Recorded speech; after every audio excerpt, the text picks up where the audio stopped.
We're going to have a look at Outlook views and different options that you've got within Outlook to see your emails.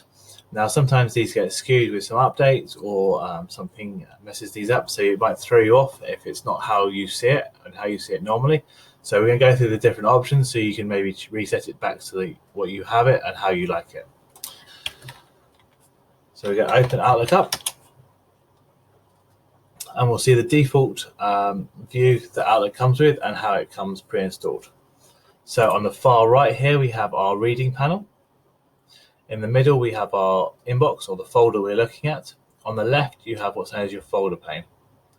Now, if we go to the view option at the top here, you have the to-do bar option. This is an additional column on the right-hand side that you could have your calendar, your contacts, or your tasks in. If you click on those, it populates the window. Most people have that off because it encroaches into the reading pane.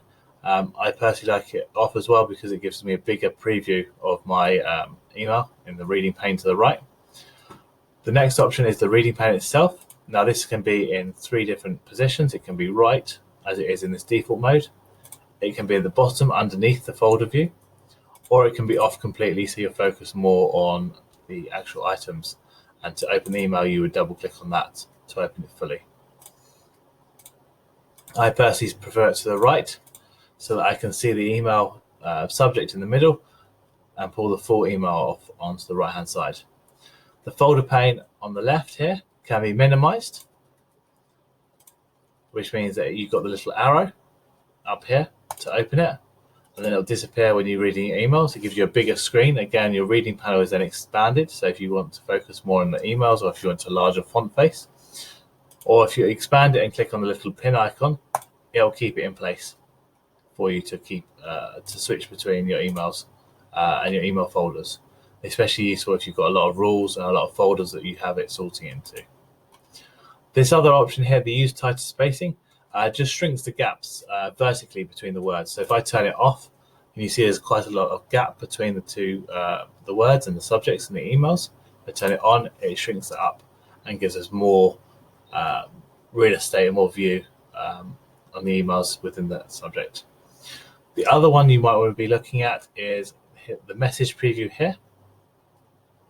This is the preview here underneath it. So first off, you have the sender. So Microsoft Outlook here is the sender, or Google Community is the sender here. Below is the subject line, so Microsoft Outlook test message, and the next line is the first line of the email text. If you choose message preview, you can actually change that to include no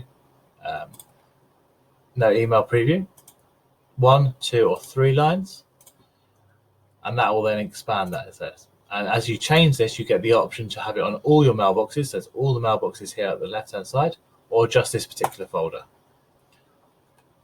Further along on the left as we go, we've got show as conversation. Now, this option won't actually work in this mailbox because there's only 1 email from each individual. But if we turn it on, again, you get the option for all mailboxes or this folder.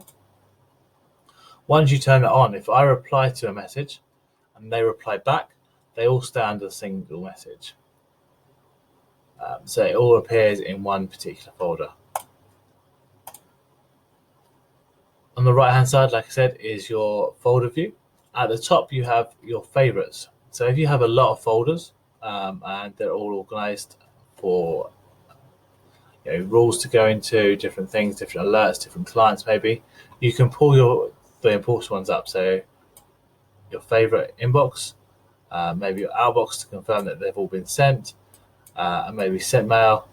And I personally would want to keep an eye on my domains for my GoDaddy account. So that all appears there. Now these all live update as do these, and you can just right click on them and remove from your favorites as you wish and change them depending on what you're working on at the time or what you need to do. We go back to our home tab and our inbox, and back to normal. And that's how we can adjust the views and change the settings on our Outlook.